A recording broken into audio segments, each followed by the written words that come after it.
think we're live. Hello, everyone. So welcome to the community meeting. For those of you who don't know, we have two streams on the .NET Foundation channel. There's this one which we do, well, fairly rarely to be honest, where we review community API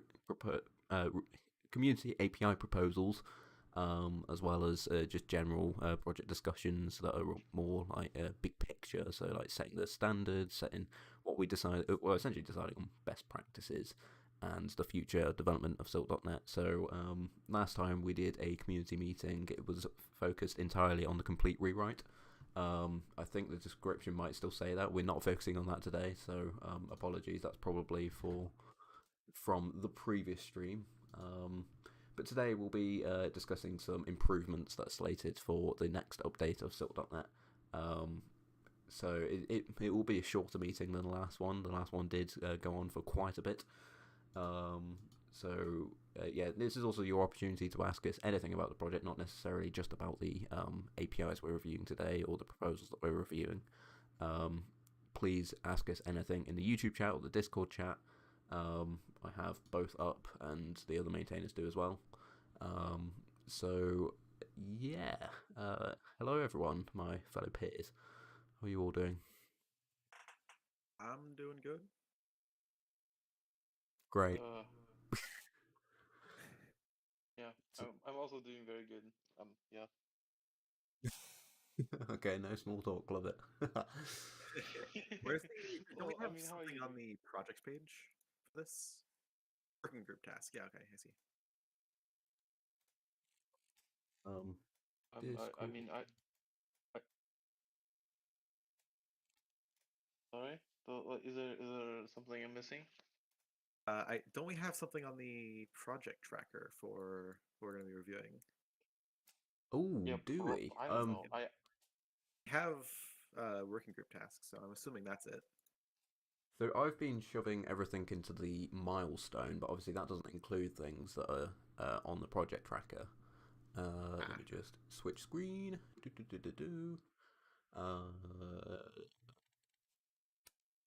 Where do they live in the project tracker? Right, so we got two. We got an action on us. I have no idea what that is, as it's got no details on it. Just remembered I need to zoom in and reword a proposal, which I think is still sitting with Kai from the last one. But obviously, maintainer effort permitting. probably. So yeah, I think the ones that we're going to be reviewing today are the ones that in the next working group meeting milestone on the GitHub repo, which is just the just the three. So there's the proposal, the project templates. We want to discuss some best practices around that. We've got one that's come from the community about chain polymorphism. That's Vulkan specific, referring to the Vulkan structure chaining that a community contributor added in previous update and expanding that to be a bit easier to use. And then finally, this one's primarily for Kai, is the math struct representing an angle to try and make angle conversions and all that jazz easier with Silk.net maths. Well, yeah, I guess let's go in a chronological order. So starting with the project template. So, Thomas, do you want to kick us off of where we landed last time? Sure. So we're going to be talking about the OpenGL templates and windowing templates, right? Yes. Yeah. I'm not sure if I'm seeing something old on the stream or if you're do you have it open right now? Yeah, I do. I just I'm didn't not sure I scroll can see down what all the you're. way. Yeah, the project templates are windowing. All right. So So the project templates, we basically have two primary things that we need to talk about. Let me just quickly pull them out of my. So there are two things that we left to discuss after the PR was reviewed, and they're not very big, so we're going to go over them fairly quickly. The first one is whether the window has to, the window should come with preferred depth and stencil bits set on the window. So we decided that it would be better if it did come with predefined values, because sometimes otherwise the driver will choose some values, and it can be inconsistent behavior between different machines, and that might also mean that sometimes it might straight up just like not work in some machines if you don't set those values. Like it has happened at least to me with some crappy drivers. What we did not agree was what should those values be. So basically we are between setting them both to 0 or setting the depth and stencil to 24 and 8 bits respectively, which is very common. The other issue we have to discuss is whether we're going to use like pure OpenGL handles, or if we're going to use the strong type abstraction classes like buffer object and vertex array object. Like if you go to the tutorials and basic docs that we have on the repo and on the examples, you're going to see that 1.3 shows abstractions. Like the tutorial 1.3 has these classes which you can use if you like them to make OpenGL a bit easier to use. Well, the discussion is whether the templates for example, a basic OpenGL triangle should come with these abstractions, or if they just should just be plain OpenGL. Yeah. I mean, I do want to encourage the use of the strongly typed handles as much as possible. However, I know there are some usability issues with it at the moment. Like I thought there was originally an implicit cast from a strongly typed handle to a uint. There apparently isn't. So that sort of stands in the way of people integrating that into their applications. Yes, Obviously, I did come into that when I was attempting to use them. How it's a bit odd how you have to manually get the value out instead of it just implicitly casting down. yeah, So me exactly. personally, I think we want to add that. so me personally, I've never used these types of abstractions. I just never liked them very much. When I started making CreepyGL, at first I was really just making a set of abstractions like that, but as I developed more and more the library, I realized that they just weren't of much value to me.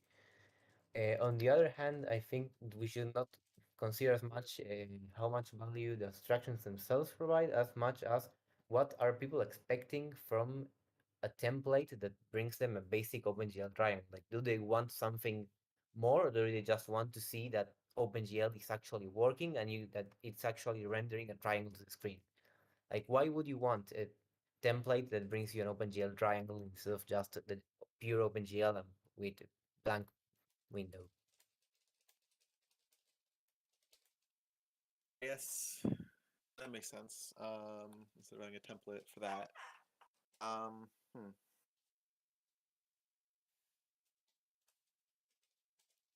This can go both ways. This is basically entirely I preference. We think can maybe have two templates, one for with the handles, one for not, but that may be confusing. Um, it depends what we want the templates to be. Whether it should be just general for anyone who has never used OpenGL, or for someone who has used OpenGL before and wants to get kickstarted with Silk specifically.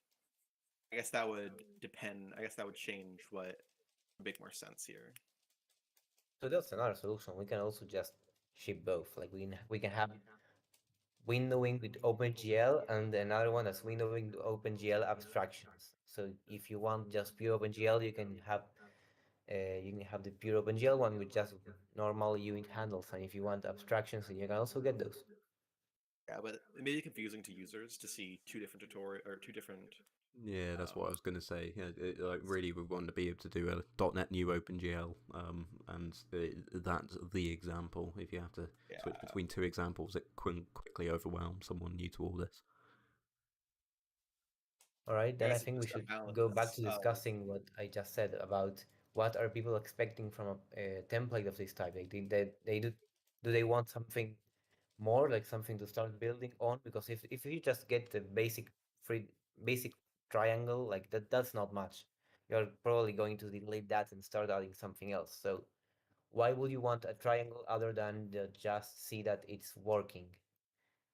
And I think that this is a good moment for other people, maybe people who use the library, to talk, to maybe say what they would want from a template like this. Like, see, hear some opinions.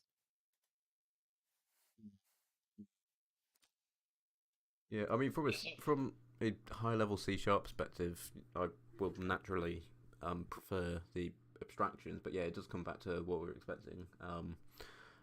These strongly typed handles are very new, and there aren't a lot of bindings that expose them. In fact, I think the only other ones are well, I don't know. Well, there's including us. There's 3 bindings that expose these strongly typed handles because they are just so new. So it would be less akin to C, but then again, I thought Silk.net has always tried to go above what C, like we're not trying to be an exact one-to-one. Well, we're trying to be one-to-one with native, but not necessarily when it comes to all the intricacies of how you pass data around and all of that. We do try to make our bindings smooth and silky, as well as being comparatively relatively easy to understand when paired with their native counterparts. So it does sort of make me lean towards the strongly typed handles, probably because they are strongly typed and we're using a strongly typed language. You might as well. It's a silkier element of our bindings.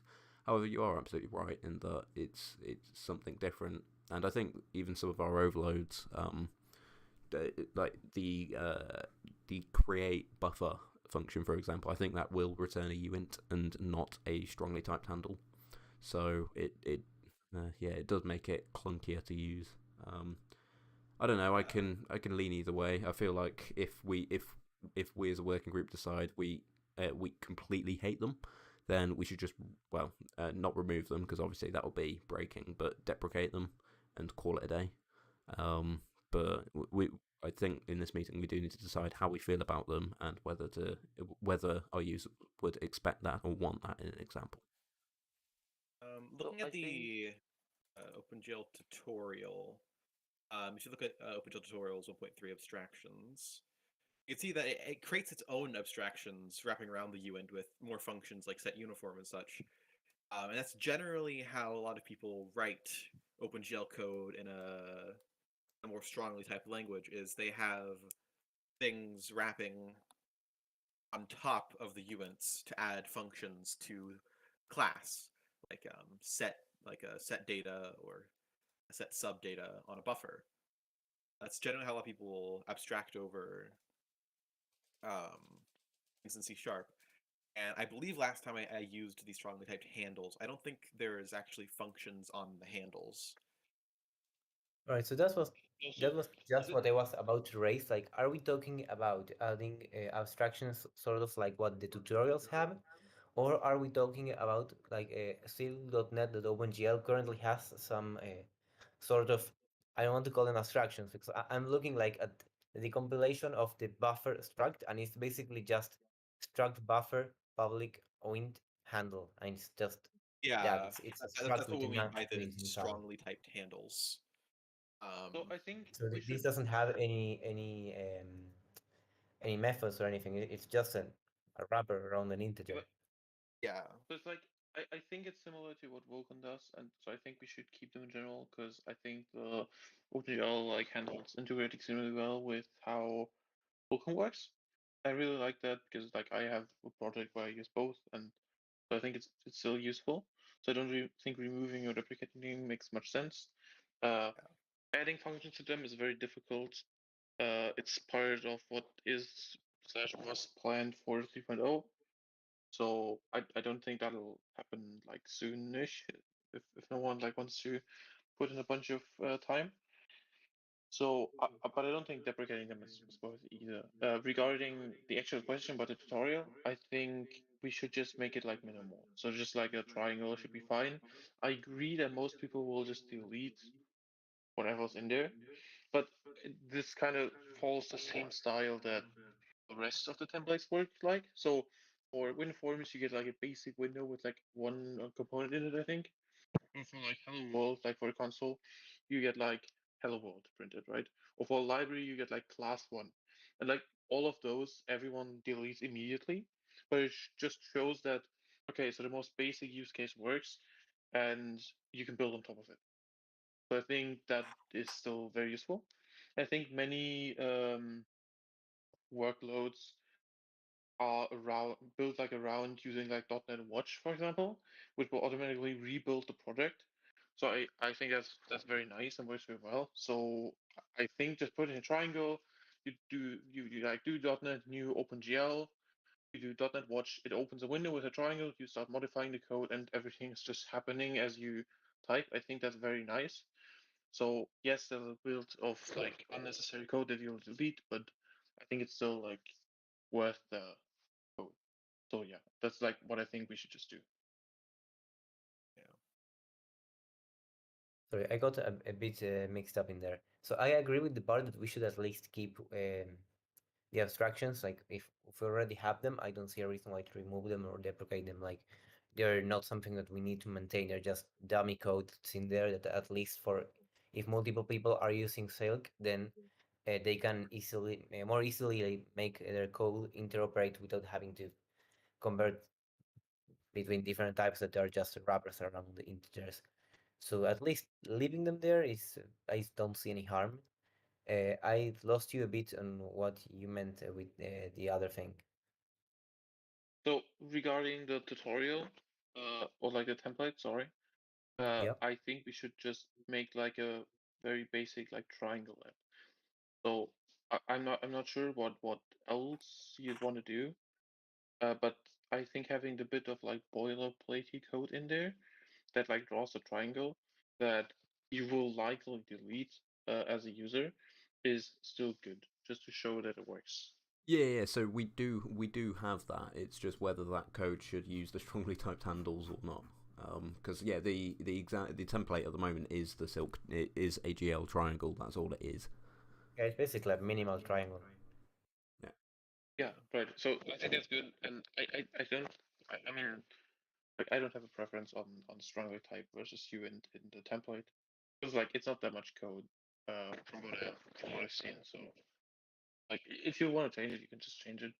Uh, yeah, I don't really mind. I don't have a preference. So yeah. I think the main thing is I whether we don't want to expose it to the user when they first, because like with the templates, it's likely that a lot of people are going to be using the templates as their first experience with Silk at all. So it's whether we want to expose them to the strongly typed handle system or to working directly with the non-typed uints. So in that case, maybe we should keep it uint because at least in my experience, when people are looking for OpenGL wrappers to C sharp, they're I mean they're expecting OpenGL. So if we start modifying it a lot, or if we start making it look like it's something else, like we add abstractions on top of it, maybe they will think, oh, so these guys they ported OpenGL or something, but they made the API different, or they might not realize that.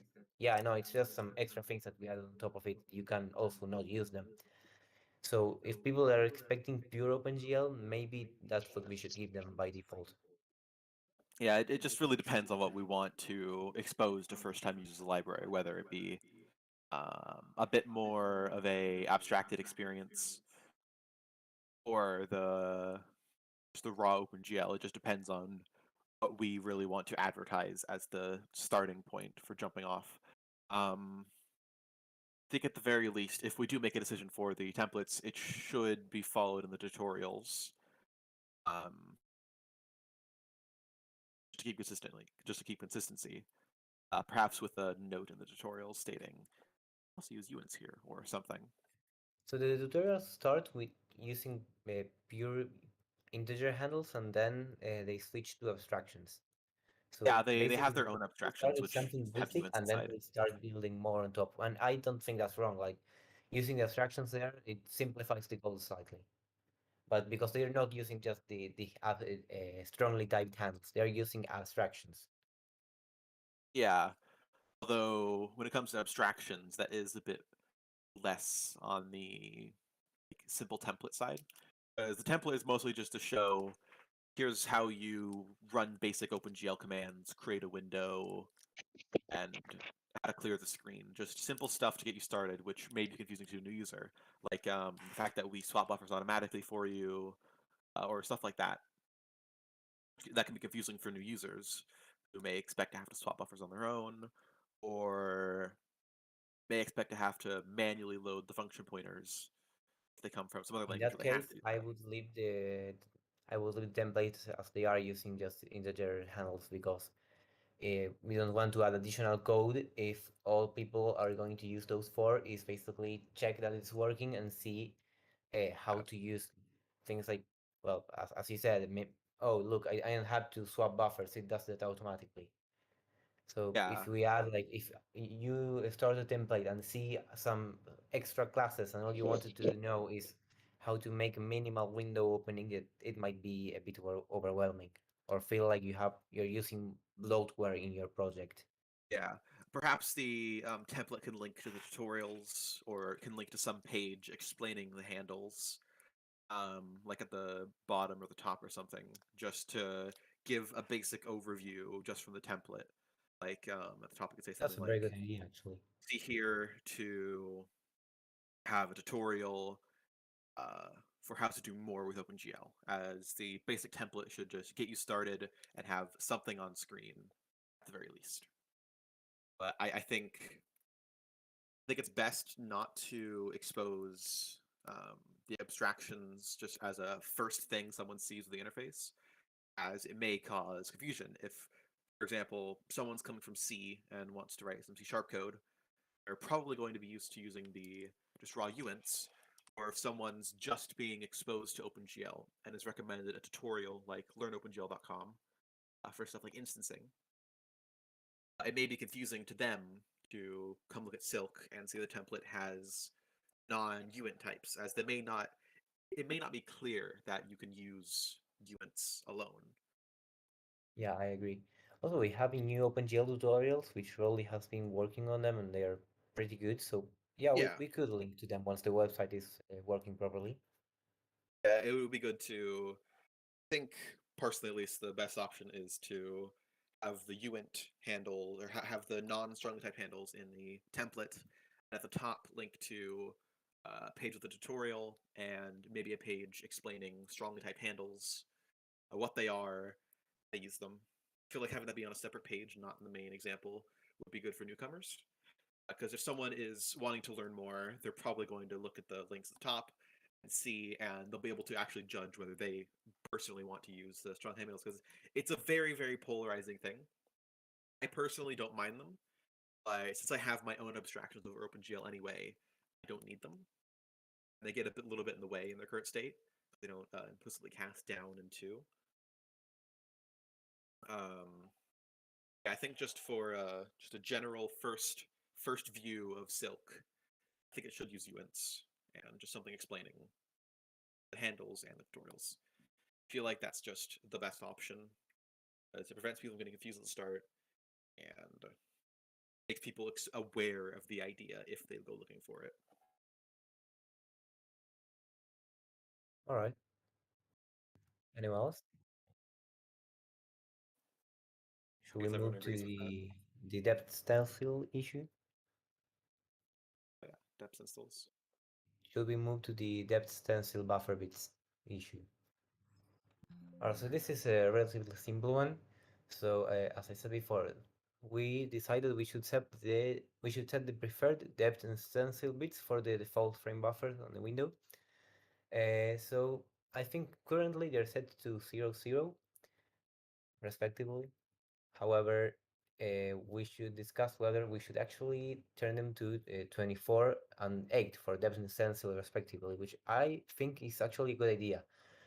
I mean, having them at 0, 0 is not bad. It's preferable to not setting them at all. As I said before, it can cause inconsistent behavior on different machines, and especially different drivers can handle that situation differently. And setting them to 0, 0, however, has the issue that if you try to do 3D, it might not work since you don't have a depth buffer, so you will get things not rendered properly. So if we set them to 24/8, then you can just basically start doing 3D and stuff without any issues. Of course, that would also mean that we are asking for allocation of additional buffer, which yeah, it's not much. I think most people will use it anyways.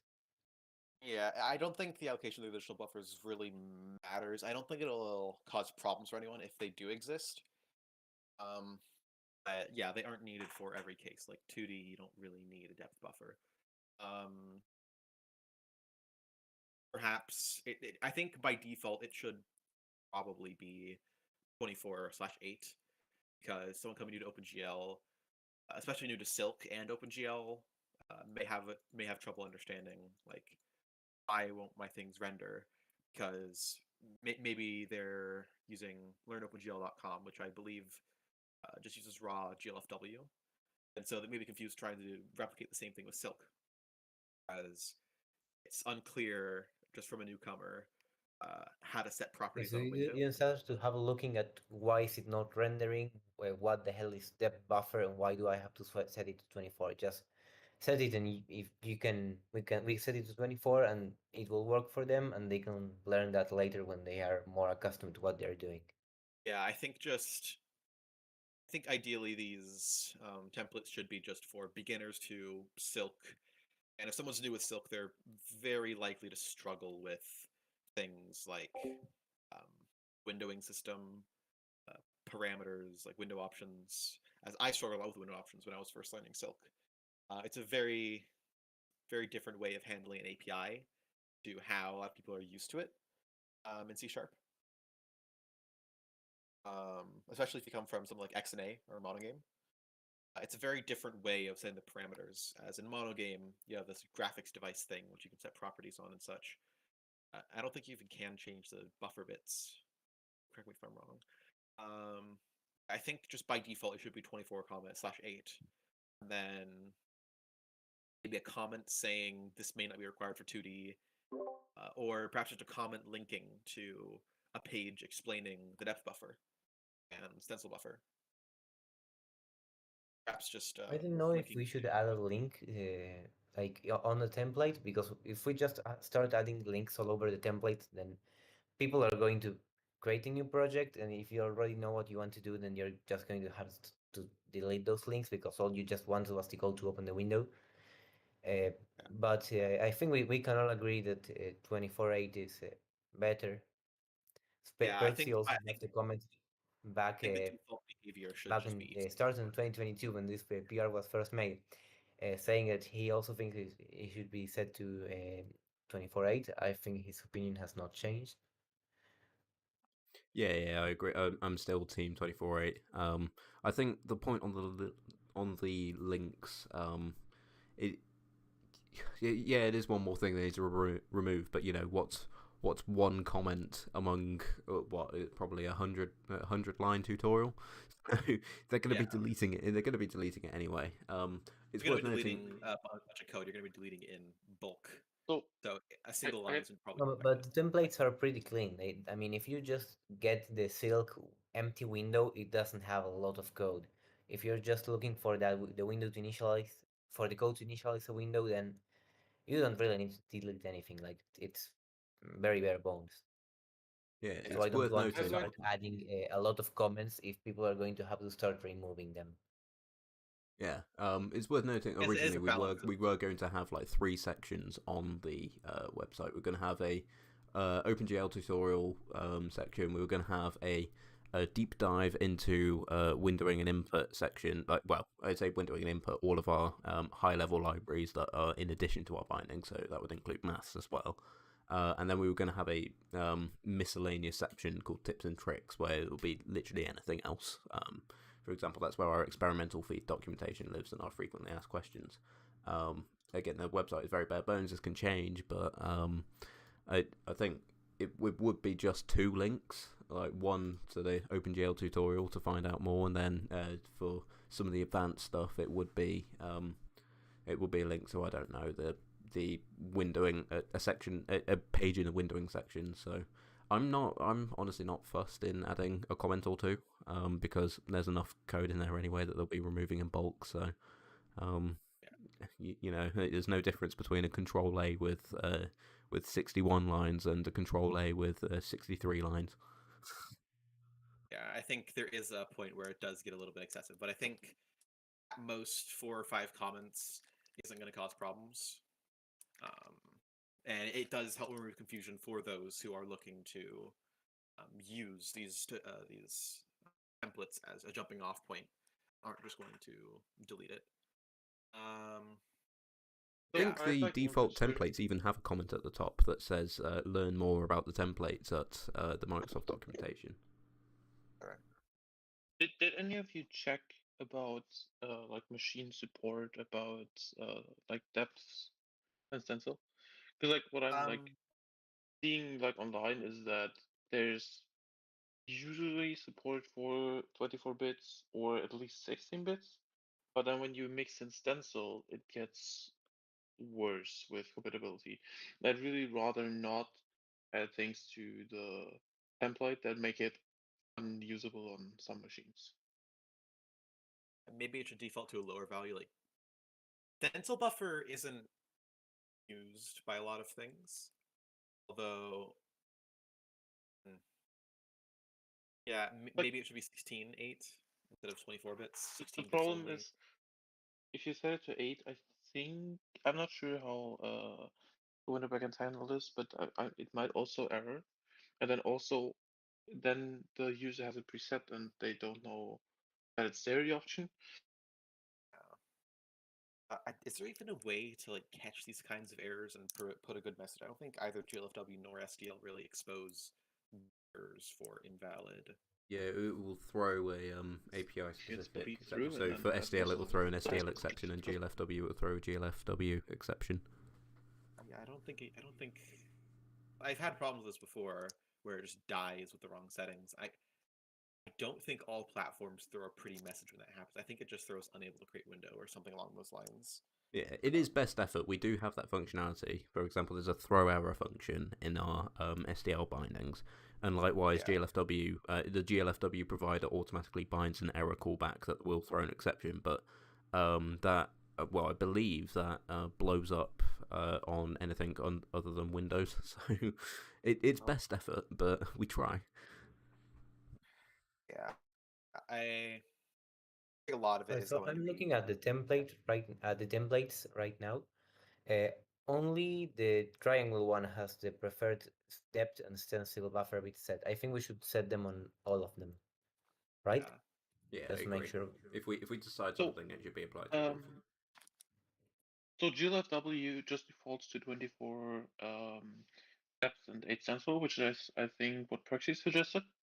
So I'd probably just follow what they do because they are widely supported, and Yeah. I What mean, does SDL default? I can't find Default any better to- information.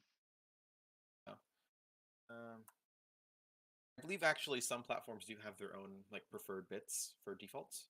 Yes, yeah. I think we've had this problem before where our examples originally didn't work on AMD, or at least the cubes were Yeah, but horribly rendered.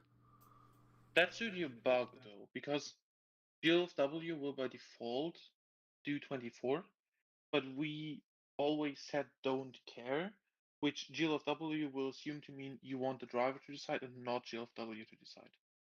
That's just a bug that happened. No, I don't think so. I think if you don't provide a value, then it defaulting to whatever the driver decides it sort of makes sense. You haven't indicated a preference, so Yeah, it's the Wild West. It's like a fine way to do it, but that's why we had the incompatibilities. So I Yeah. think changing, like at least now doing in like the template, doing what GLFW would do anyways, is I think very sensible because many people that follow tutorials, the tutorials would also use GLFW. They would also have these defaults. So I think that makes sense. What does what does Learn OpenGL do? Because that seems to be a good source of this stuff. So if we look at the creating a window tutorial,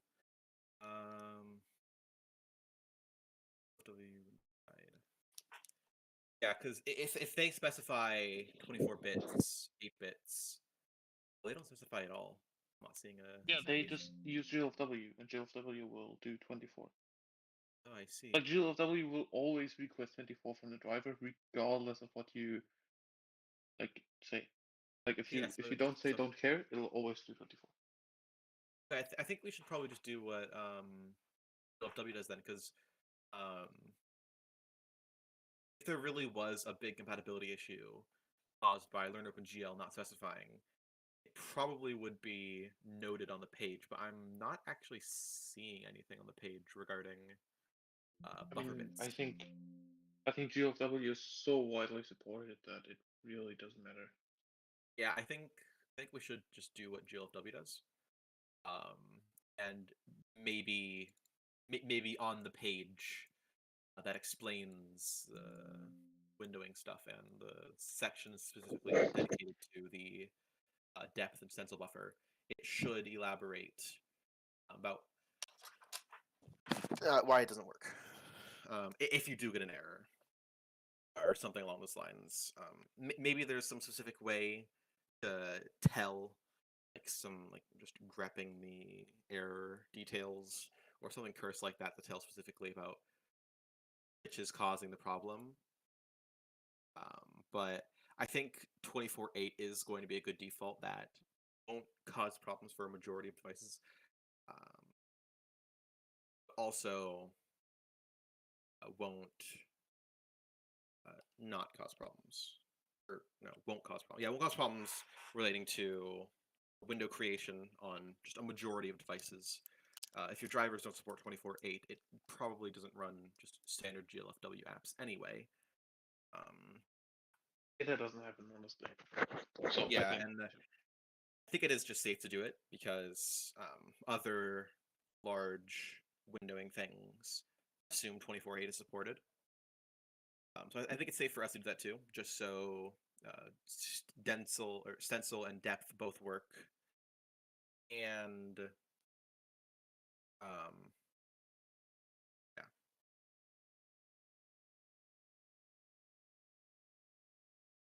All right, just to make sure, there is a template that is just bare bones windows, like window that like it doesn't even have OpenGL Vulkan or anything. It doesn't even select an API.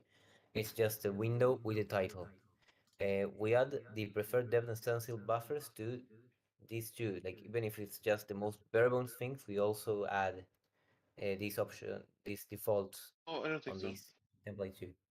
Do you agree? I think they all should match personally for consistency, because someone may already know a little bit about OpenGL and so may feel they don't need the OpenGL example directly, and they may try to work off of the example or the template for just blank and may get confused. So maybe it is a good idea that we should unify the depth and stencil bits of all the tutorials and all the templates, just so if someone does use the Makes simpler sense. one and start off, they don't I get. don't think there's a harm. I don't think there's a harm in specifying it, I guess. But Yeah. it's also kind of unnecessary if like the raw one, because Maybe mean- unnecessary, but it shouldn't cause problems. If your device doesn't support 24.8, it probably doesn't run a majority of games anyway. so I mean on if you set it on the raw one, you'll also have DirectX or Vulkan people using it, and I don't know what happens then. I don't think it does anything looks in that like case. Because I think on GLW, I think it'll do nothing. I hope Yeah. at least. But I SDL, don't I know believe, what it does also in does nothing. SDL. Because I believe basically all settings relating to depth buffers, stencil buffers is all done. I believe just everything's done to DXGI. I don't believe GLFW nor SDL speak with DXGI at all for creating. Although, doesn't Silk have like some extension for talking with creating a DXGI factory? I think I saw something about that, about Silk creating a DXGI factory. I'm not sure if Silk attempts to create a swap chain on DX. Boy, well, you're really scraping the bottom of the brain barrel now. I remember adding something. I remember there being some sort of extension. I think in DXGI that will create a swap chain for you, but it's never been implicit. Windowing doesn't do it for you ever. Okay. So if I go native window extensions, it will. There's a create DXGI swap chain method, which will on Win32 use the create swap chain for HWind method on the factory you give it, and on WinRT, which we don't support yet, but we've got supporting code for it anyway. It will do the create swap chain for core window. Oh, in that case, we need to add support. We need to switch to using the DX handle on a native Windows source, or what it's called, so that this function works under Linux. Adds that we to have your some. tracker. Yeah, that's what I need to do. So I'm gonna remind myself to do that later. All right. So in summary, the templates basically with the handle thing, they remain as they are. That we don't change them to strongly typed hand. Sorry, I'm getting a brain fart. Strongly typed handles, and in regards with the default depth and cell buffers, we set them to 24 and 8 bits respectively. And we can also see, once we have the website up and running, we can also see about adding maybe a link on the templates if you want more information about this template, to add additional things, like if you want to know about the depth things, why we set them to that, we can add that link. Yes. Yep. I shall copy in some notes in just a second. So yeah, just double checking. Oh yeah, the actual names of the templates. Actually, no, that wasn't for the working group, so we don't necessarily have to. Oh wait, no, I did mark it as for the working I group thought they were discussion. fine. You want to discuss the template names? Yeah, so removing the silk prefix from the template name, so you can just do .NET New OpenGL, .NET New Vulkan, and it will automatically use silk.net. I don't know. Couldn't How do that you feel? I'm cause happy to go either way with clashing this. names with other? I mean, it could be. I mean, doing naming templates like that could be prone to having.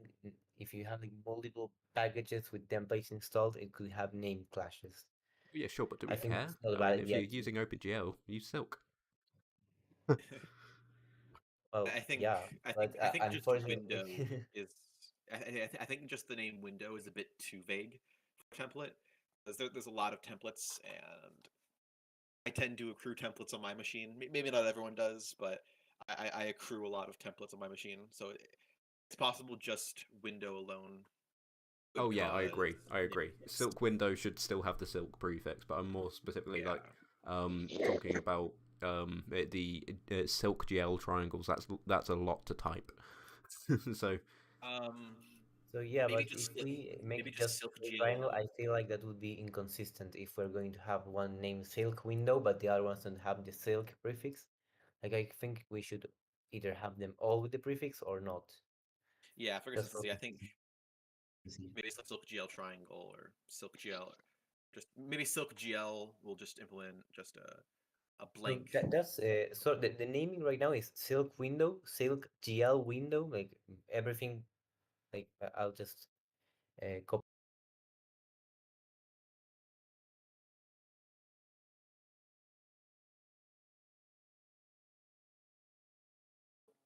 can you put it in the meetings chat, please? The meetings Silk channel. GL window.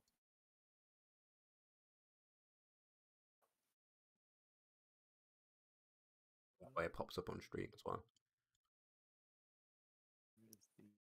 There they are. Okay.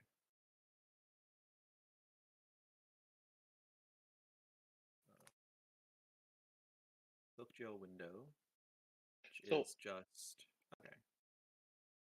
I think Silk GL window is. I think that's a bit misleading. It doesn't specify OpenGL version. In Silk GL window, because it just No, it does not. initializes GL to null, and it just creates OpenGL. But in the window options, we don't specify GL version. I'm not sure what the default GL version is for window options at default. Is it 3.3? Yeah, it's not specifying OpenGL version. I think for a OpenGL window default, it should specify version, as that is probably something most people are going to be doing. I think a good default is 3.3. That's not a bad idea. Yeah, I think by default, Silk GL window should specify 3 to match with Yeah, so the 3.3 triangle and game templates do specify they use a 3.3 core context.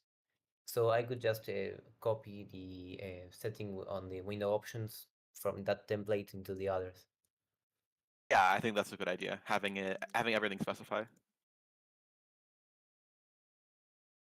Making sure everything is specifying the window. The GL version is good for consistency and prevents that. And it also shows people that are using template how to easily change it, which is also important. Yeah. Because having it on window options is a bit weird. It's a bit arcane to a lot of people. So it makes sense to have it be there exposed in the blank template.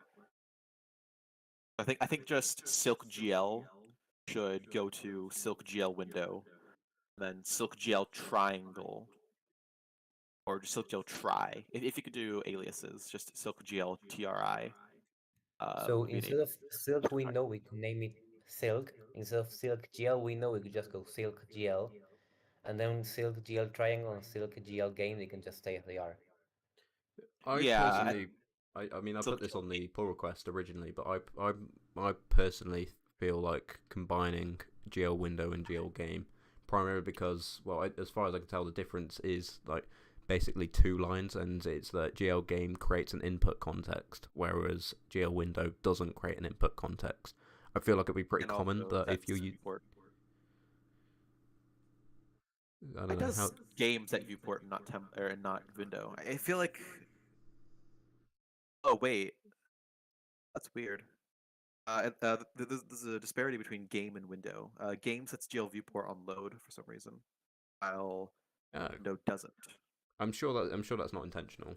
Okay. I think the reason why we initially made them separate is basically because one of them includes input and the other one does not. Sorry, what were you talking about? That might be intentional. The If you look at setting GL viewport. game line 20, it doesn't line up with GL window, which doesn't have viewport and load. I'm not sure why that is there. Maybe there's some. Oh, I know that makes sense to be there. Does it? I don't know. I'm not actually sure what the initial behavior of an OpenGL buffer is. Like everything, probably undefined. So maybe the Silk GL window one should also have the viewport thing. Although it does set it on frame buffer resize, but it should also set it on load, you're right. Yeah. Yeah, probably. Yeah, that's the frame buffer size, and then yeah, I feel like by default in the just basic template we should include input and create an input context. There's just not really too much you can do without input context, and I think the general use case for Silk is going to be for trying to build games or interactive applications. And generally, you're not going to be interacting with it through a console window or something. So it is probably best to include input in all of them and just combine SilkGL game and SilkGL window, and also put input we could into SilkGL triangle. So you, yeah, we basically could we're just going to have scrap options. Silk GL window and we're just going to leave Silk GL game. Yeah, basically. I mean, we can Yes. just have options, you know. Like you can just accept. You can just have like a interactive or like plain or whatever as an option, and then it just has the input. It doesn't. It's not that difficult to do. I feel like for basic templates, more options is not necessarily better. No, I mean, but For like for like having it interactive or not interactive, I think that's a reasonable option. I mean, what are the real use cases for a non-interactive window specifically that you can think of? Any rendering tests, stuff like that. Yes, but Mm. generally, just when someone is trying out Silk, it's probably going to be because someone recommended it for making a game engine or making a game specifically. It's not too much of a game if you can't interact with it. I think for just the general normal use case, creating input context makes sense. And more options to the users is more opportunities for them to choose the wrong one and mess up. Because when you're first learning C# or Silk, templates and input and everything can be very confusing. I struggled with it for a long time, trying to differentiate windowing from input. As it's not a very clear separation because they're like intertwined, but like they depend on each other, but they're separate. I think by default having input context there and just the default window for the general use case, I think is a good idea because someone it lessens the likelihood of someone clicking the wrong template, then coming into the Discord to ask for help. How do I get input? Or spending more time trying to research how to get input working. Even with a clear Yeah, I mean, distinction, sure. it's very hard for someone to read, especially Right. when they're overwhelmed. And it's also very easy to just take the input out, so I Yeah, don't see why not. I think we should just remove SilkGL window and then rename SilkGL game to just SilkGL. I feel like that Yeah, would be a I mean, sure. fair. Silk And GL in or that Silk case, OpenGL? in that Just case, SilkGL. Silk GL triangle, we should add the input because Silk GL triangle is basically a Silk GL window, but we with the triangle. So we should basically also add the input things to Silk GL triangle. So it's basically the game, but with a triangle Yes, instead of it with should. It less. should all. Yeah, with Everything should more, match but not between with all of less. them. I think as much should be matching as possible. Like buffer and stencil bits should match between all the templates, and API and input. All that should match between all of them, just for consistency. It should be like Silk GL is an extension of Silk Window, and Silk GL Triangle is an extension of Silk GL. It's just different stages of the same project. No, yeah, So it's very it easy. kind of used to be like that, but we're changing the order a little bit because we removed a Silk GL window. Yeah, I think it should just be Silk Window is the most basic. Doesn't specify OpenGL. Then Silk GL specifies the API version. Wait, so Silk window is the one that doesn't have GL? Yeah, Silk Silk GL Window. windows.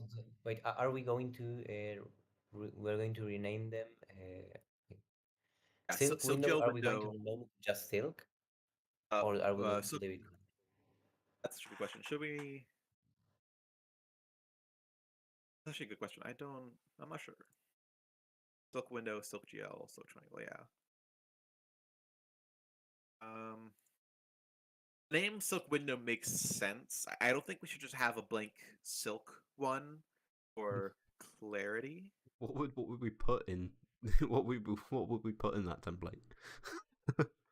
No, it's basically empty. It's just adding the a few lambdas so you already have the window events, and it Yeah, opens a window with no API. yeah, but that's Silk Window. I don't know what a template just called Silk would look like because it will be well. Yeah. It has to make an opinion, otherwise it's just an empty project. Like it needs to pull in something, and if it's OpenGL, well, that becomes SilkGL, not just Silk. Yeah, I think it's probably best if it stays Silk Window for clarity. Yeah. So someone Fair might enough. see a Remain Silk window. yes, someone might see a generalized Silk template and think, oh, that probably has everything I need to start working on a game. But it may not. Maybe they need help with OpenGL, so they may want to choose the Silk GL instead. I think it's best if it's just called Silk Window. Yeah, I agree. Yeah, I am happy with what you've put in the meetings chat, Thomas. I shall copy and paste that into the notes. Excellent.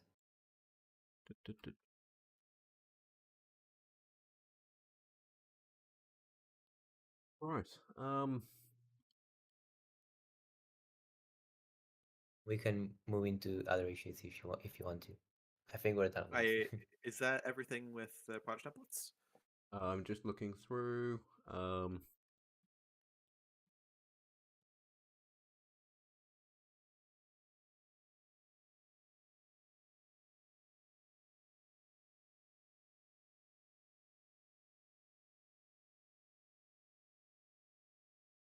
yeah, so we're using 24.8, so leave that open.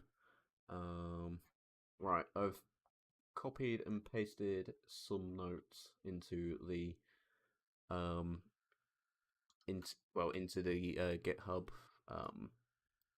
pull request. So if you have any objections to any of those, do let me know.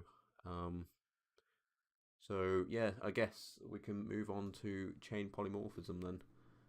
So this is a very small proposal. It's an expansion of the Vulkan structure chaining abstraction, which Thargi added in the bindings library, and it essentially just allows chain structure chains to be downcasted and upcasted, and so that your code can be still written in terms of these chains, but not necessarily need to know about the whole chain, and just know that I don't know, the first two structures in the chain are a instance create info and a application info or whatever. I know that's not how that works, but you know, I was really struggling for an example off the top of my head.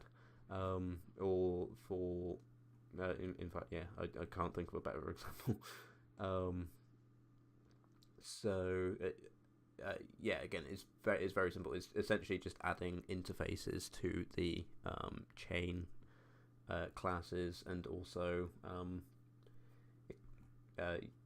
in fact, yeah, that's pretty much all there is to it. So yeah, defining the interfaces and then implementing the interfaces on the types. So this will be purely generated. I don't think there's anything breaking about this, but I don't know. Is there any issues with the API that anyone can think of? I'm not seeing anything I dislike. It looks relatively clean to use. Yeah, I don't see anything wrong with it, although my experience with Vulkan is not too great, so I can't really give too much specifics here. Yeah, I think you're our resident Vulkan expert, Kai. Yeah, I mean, I use Vulkan Bench and I think it looks very good. I don't have any issue with it. I mean, I don't use the chaining that much, so I don't know how necessary it is. But I mean, it looks pretty good. It's a small extension, so why not? Yeah, it looks like it will just slightly improve experience there, as Vulkan can be a little bit weird to bind to sometimes.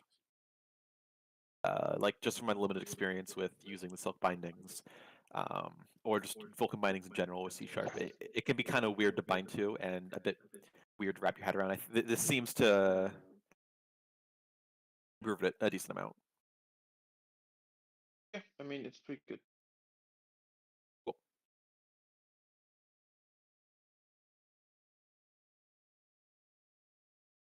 Cool.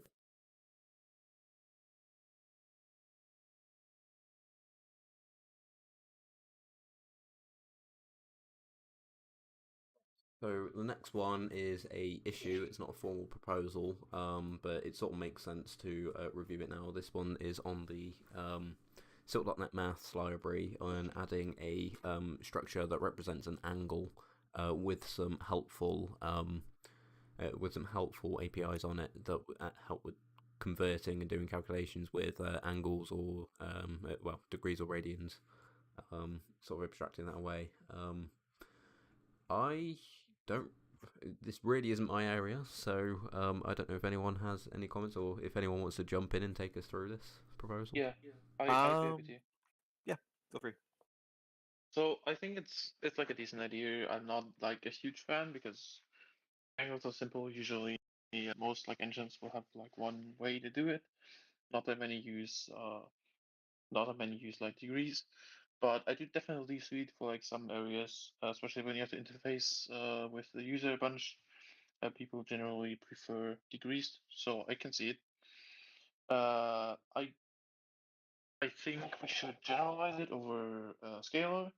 Yes, it doesn't make that much sense for integers, but so does quaternion. It's basically the same thing. It didn't make sense, but we still do it, right? So Doesn't really matter. And then I think there's like two things we need to decide. One is whether we want to do it similar to what time span worked like. I think someone commented that. Can I pull it up?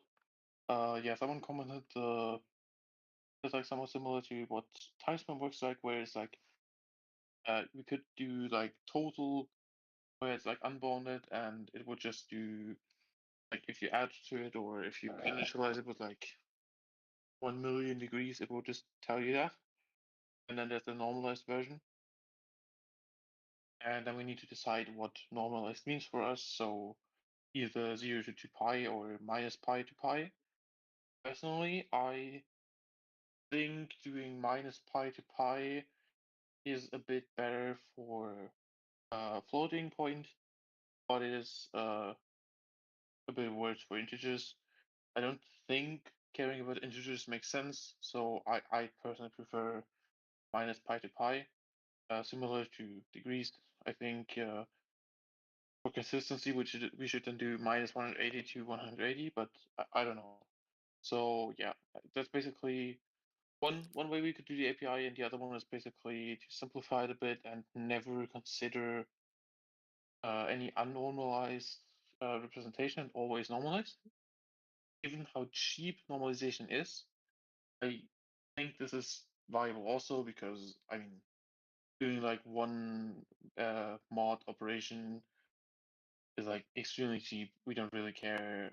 We could do it on demand on Red if you think, but I think it's so cheap. We can just also do that. So yeah.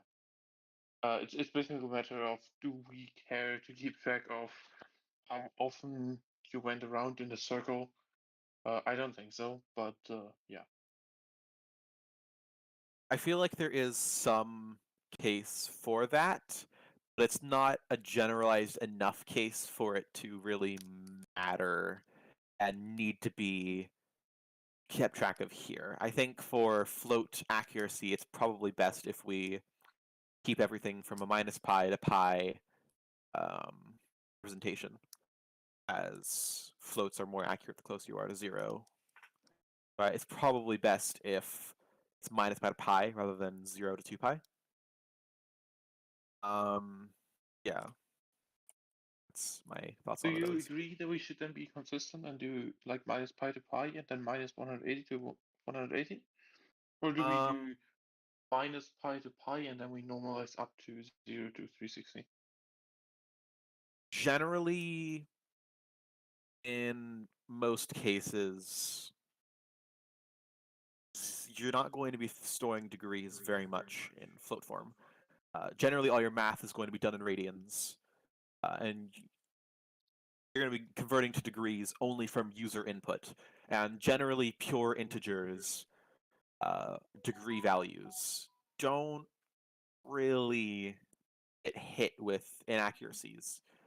I think for degrees, it should be 0 to 360, just from a pure user's point of view, because it makes more sense to an end user seeing a value from 0 to 360 for rotation rather than a value of negative 180 to 180.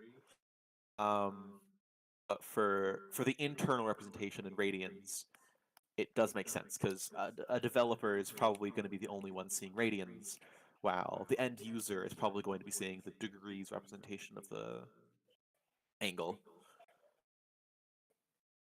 Also, normalizing them different ways is a bit inconsistent. It depends on what in degrees is going to be for. Because if it's just for displaying to the user, then it makes sense to have it be normalized to 0 to 360.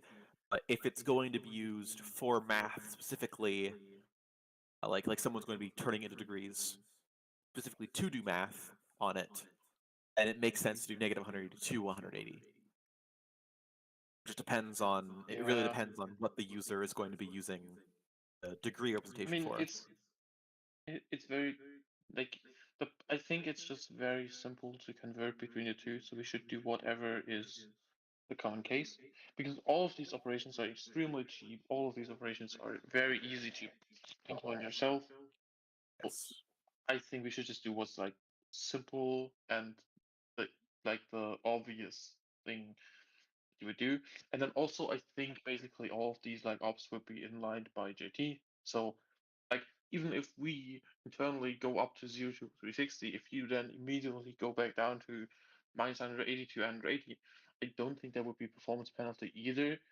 It will only be a minor inconvenience, and so I think just doing the like common case for all of these things makes sense. Yeah. Because the most So- common case for converting them to degrees is going to be for printing it to the user or receiving input from the user, because no user wants to type out 8 digits of pi to get an accurate angle in. Because the average user is going to want to type 180, 270, 360. And I think that should be how the degrees works. That's just the most common way to work with degrees. Well, it's very really much of a standard, at least to my knowledge, for radians, since it's not really a thing to like display radians to the user. So I don't, unless there's some math construct I don't know. There's not really much of a reason to prefer one. Yeah. So regarding the API, I see perfectly you already pasted this little snippet. The person that opened the issue provided a small use in their project thing. I think it's the last message in the issue, so you can just click on that and maybe zoom in a bit so we can see. Yeah, thank you. They provide like a bunch more things. A couple of these are redundant because we already have them for like in Scale. But I think most of these are good APIs. Yeah, I mean we can go through them if you want. Otherwise, I just make a proposal and then we can like I don't know. Like I don't know what the next steps are here. I think we can like all agree that I think this is a good idea, and I think we agreed on like the complicated bits, which is about radians and degrees. To summarize, we will use radians internally, and then 0 to 360 externally. Yes. Like as in like if you call in degrees, it'll be 0 to 360. And yeah, what else? I guess we didn't really decide on whether it should be normalized or not. What do you think? I think just for a majority of use cases, normalizing it to a set range makes sense. Yeah, I mean the API would definitely like the API you'd expect with like dot radians and dot degrees. Those would definitely do normalized. But then the question is, do we also have total radians and total degrees, which would do the value?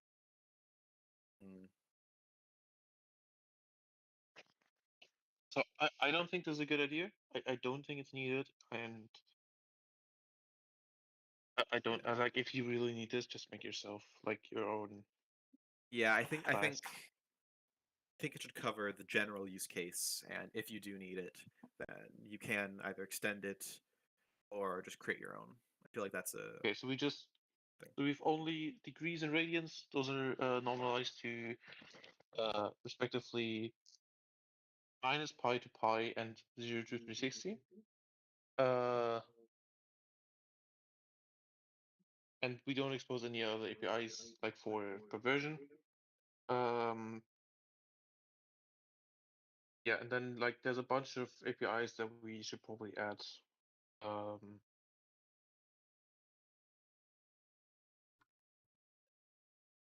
I mean, I can quickly go through them if you want, and you can write it down, Percy.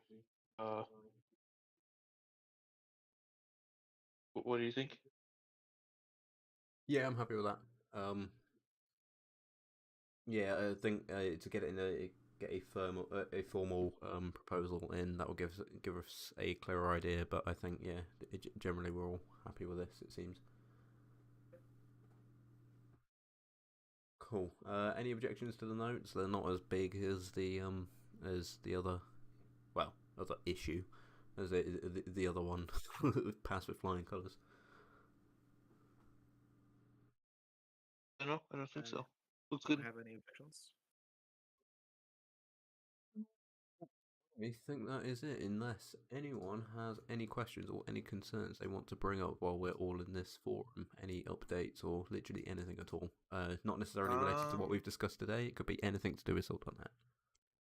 You can What is also ask current? us about our lives. Oh, yeah. No, yeah, Oh, you want yeah. to But bring up? rarely just talk about Silk.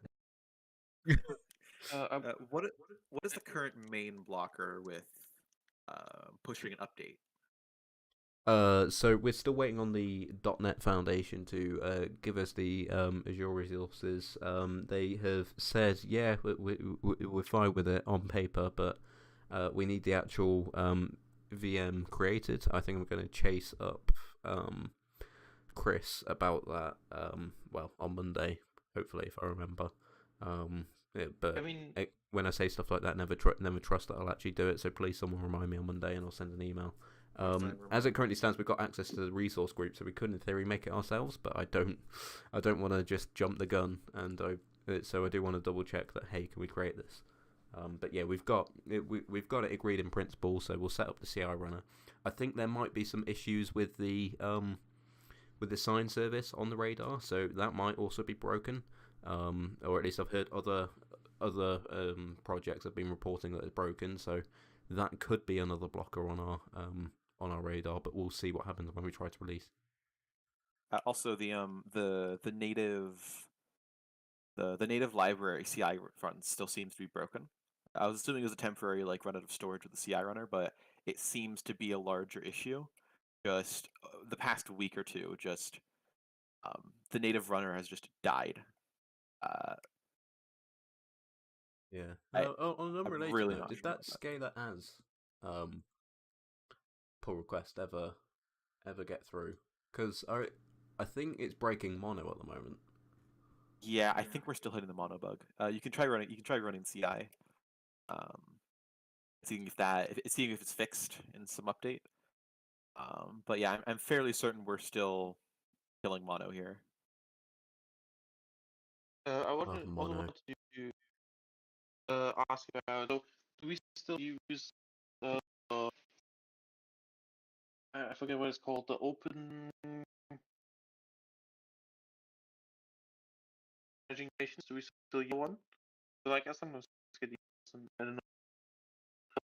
We'll just still use them, but we have Is like a it just me that Kai's breaking up for?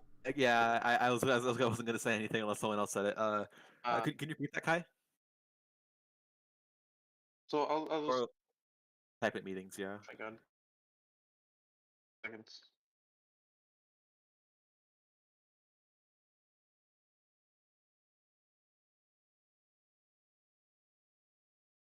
Yeah, I really don't know what happened with Angle. Okay, so I hope it's better now. Does Yeah, this Seems sound pretty good? Yeah. Okay, so I want to ask about the funding thing that we used to use. I forget what it's called. Oh yeah, the Open Collective. Yeah, we did start on that. I think we need to figure out what to actually populate that with and start pushing it because we've created it. So we just need to put goals on there, put projects on there that we want funding for, and then start pushing it. Because I've been collecting, I've still been collecting some sponsors' money for a couple months. So I'd be happy to give it to I guess Bailey, who's been working really hard, or donating into the open funding thing. Whatever you prefer, honestly. I just know they take 10%, so I didn't want to jump the gun on it because it's just money's just gone then. Yeah. So I just wanted to ask what's the status there and Someone's actually contributed something to our Open Collective. I don't remember that happening. Oh, it's the didn't Stride get an email guys. about it, so Oh, thank you, Stride guys. You're very Oh, thank kind. you. that's very nice. I guess this is more. Wait, wait, what's happened? Never Yeah. mind. No, so there's two Silk.nets on Open Collective. There's obviously our Open Collective, and then there's a subsection of Open Collective on Strides Collective. Oh, That is called Silk.net. that's weird. That is. I'll have to ask what that's about. That's weird. Oh, we want to start supporting and odd integrating thing. with Silk.net. Oh, okay. Oh.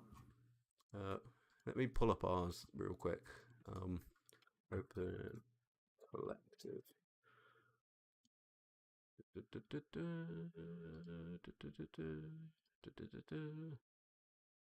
Oh, I don't think I ever pasted the link into.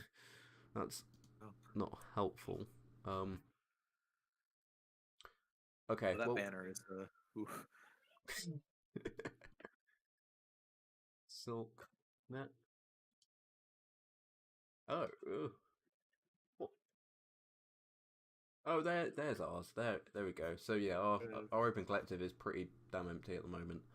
I mean, we can sort of ask whether we want to merge with them, but yeah, the only thing we've got on there is the Silk.net 3.0 pot of money. Really, we kind of need to figure out what our Open Collective strategy is going forwards, and hopefully start pushing it out and collecting some money for Bailey as the only maintainer at the moment. I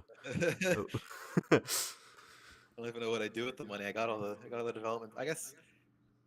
Actually, I actually don't know what I could do with the money. I guess. Yeah, I don't know.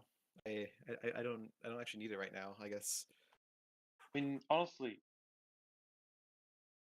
honestly, I got like a couple $100 probably from Getter sponsors, and I mean, I just always used it just for myself because I feel like it's just compensation for all the work you're doing. So like, Mhm. yeah, if you like open, like if you either give me some bank details or or if you open like GitHub sponsors, like I'd be happy to just forward you the money that like I'm still getting from Silk.net. Like you're working a bunch, I don't. It may be useful to get a secondhand Mac for testing, because currently I have every single platform to test on except for Mac. Okay. But Yeah, I'll jot that probably down and don't put it on need Open that. Collective. Yeah, Furball is getting a Mac, so I may be able to use theirs, but they're probably just going to use it as a normal computer too. I don't want to bog them down, so I think it may be helpful for me to get like a just secondhand M1 Mac for just making sure Silk is running good on that.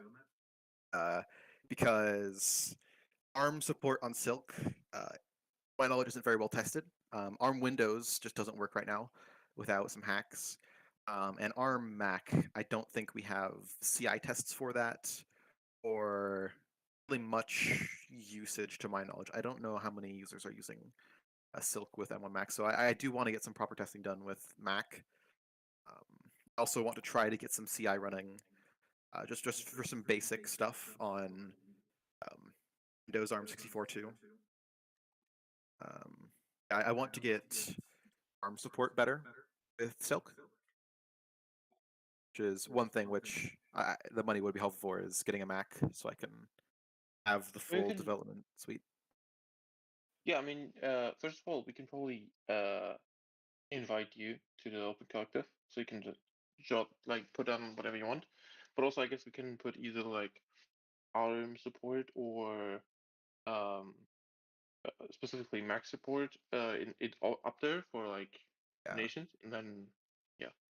ARM support's I going to mean, come no honestly, matter what, because my main Windows development machine is the ARM Voltaire dev kit. But for Mac OS specifically, yeah, I think we should have just a general Mac OS Silvernet one, because currently Web GPU is broken on Mac OS due to a lack of being able to test, and just no testing for. I haven't seen anybody really putting much testing to Molten VK, given the fact that it's kind of been broken for a while. And only recently the PR someone sent in for fixing the Vulkan example on Mac. I think we do need some proper testing done. So I'm going to be doing that. I want to get Silk running good. I want it 2.x smooth enough to coast along until 3.0. As it currently stands, 2.x does have some problems. I mean, I just had a look at my Gitto sponsors, and I don't know about Dylan. I don't know if you're still listed there, but for example, the person that asked about getting a new version released, you probably remember that issue. Yes, that was 2 days Yeah. ago. I So think. for example, they have recently started donating to the project, I guess.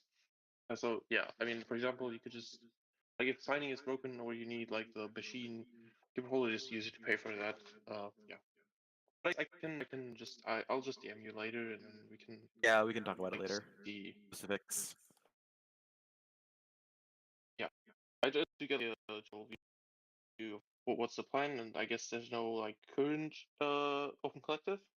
Maybe we get it going. I don't know yet, but then Yeah, yeah. we'll get something going. Alright, the funds that came from the Iculus micro grant, should that go on the Open Collective as well? Probably. I think we should put as much as possible in the open collective to be clear about I mean, what's happening. I'm happy to like put anything on open collective. I just want to point out again, they like take like 10% cuts. So Oh, I'd rather not transfer in like $200 to just then Yeah. immediately take out 180. Yeah, in that So that's like case, yeah, we'll get something worked out in DMs for that.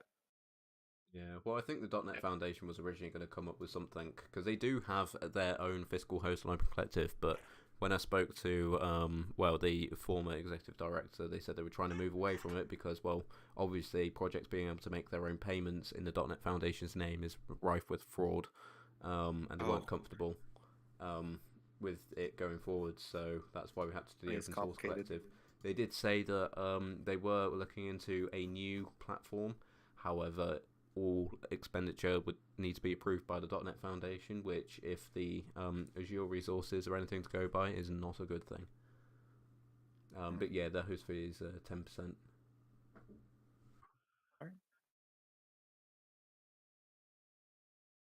So we'll probably get something worked out to get the money sent without the open collective, so we don't have to deal with a fair amount of money being lost. Believe that banner, that's hilarious. Really, no transparency? Oh my god. No transparency. Oh dear. Really Anyway, got that graphics program experience. yeah, we're graphics programmers, not graphics artists. Yeah, so I'm happy with that. Of course, the Open Collective stuff we can carry on discussing offline, but I'm happy with the reviews that we've done today. Yeah, the Silk 3.0 progress. Most of the proposals got approved. Some with caveats. Last meeting. However, the ones that haven't been updated. There's not a lot, for full transparency, there's not a lot of effort in 3.0 at the moment, probably because the maintainers have lives that are unfortunately chipping away. And I'm more focused on 2.0.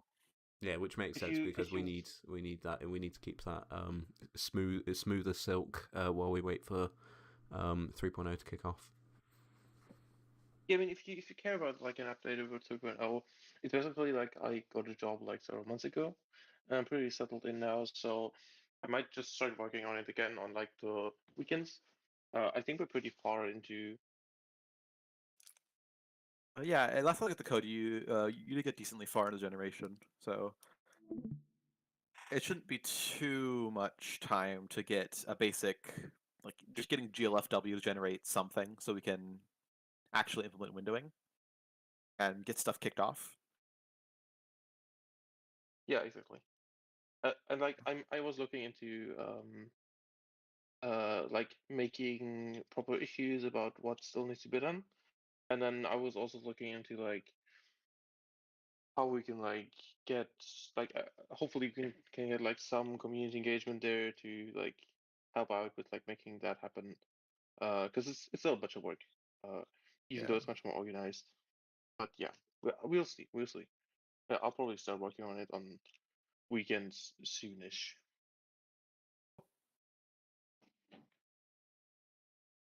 Yeah, and I mean, obviously, I'm not a maintainer anymore, so probably won't be from me. There's definitely some things that here and there where I get an idea and feel I need to share it with the group. That I make small prototypes here and there, but in terms of actually driving it over the line. I think you're all doing a very good job. And yeah, hopefully, hopefully Bailey's work on 2.x will tie the community over until 3.0 properly kicks off and arrives. Yeah, there's gonna be a lot in 2.17 once it. God, it's going to be a massive update, an absolutely God, there's unholy like update. Yeah, 4 new bindings. I mean, there's gonna be a fair amount of deprecation warnings. Yes, Fair amount.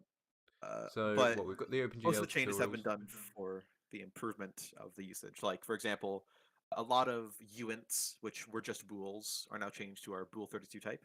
That was a big problem on the DirectX bindings. We had to like put comments in to specify that yes, this one means true. It was very annoying. I fixed that. It should implicitly convert still, so all your code should still compile. But now you have the option of just using a normal boolean there, which is a lot better. I think that's the biggest like user-facing change, aside from maybe some OpenGL stuff being shuffled around due to restructuring on Kronos' side.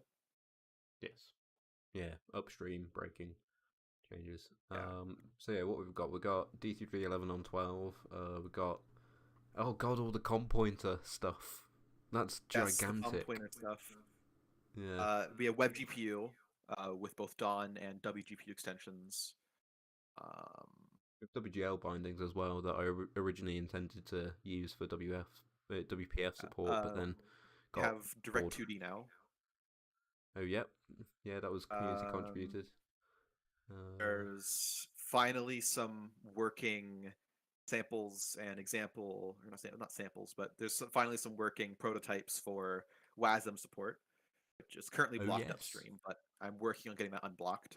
But finally, progress is being made with Silk on the web, and hopefully, it should be able to be done with almost zero user-facing changes to code. Hopefully. I already have almost unchanged examples. So some of the programs from the experiments page. I have some of those compiled and actually running perfectly fine with almost zero changes, aside from the stuff required to make AOT work. Yeah. So hopefully, maybe 2.18, maybe 2.19, depends on if I can get this unblocked. Because currently it seems like I'm hitting multiple mono runtime bugs. That seems to be a pattern with Silk. The scalar as pattern with mono.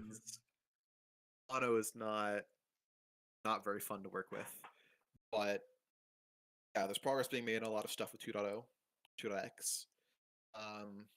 Hopefully, it'll tie the community over until 3.x is in a usable state or has any sort of anything. Yeah. Stay tuned for 2.x. We're hopefully going to get it at 2.17 out within 3 months, because we actually have the go-ahead to create the Zor VM, but we just got to make sure it's okay to do so. So hopefully it shouldn't take too long to get that out, and then once we get the Zor runner, we'll be able to get the update out within a month of that. Since the experimental tab has been tested a lot, it should just be ready to push once you're able to. I agree. Yeah. So thank you for your time. I haven't seen any questions pop through on the chat or in the Discord. So yeah, thank you for your time, everyone, and yeah, go project. Yay. Yay. All right. Yeah. Cheers.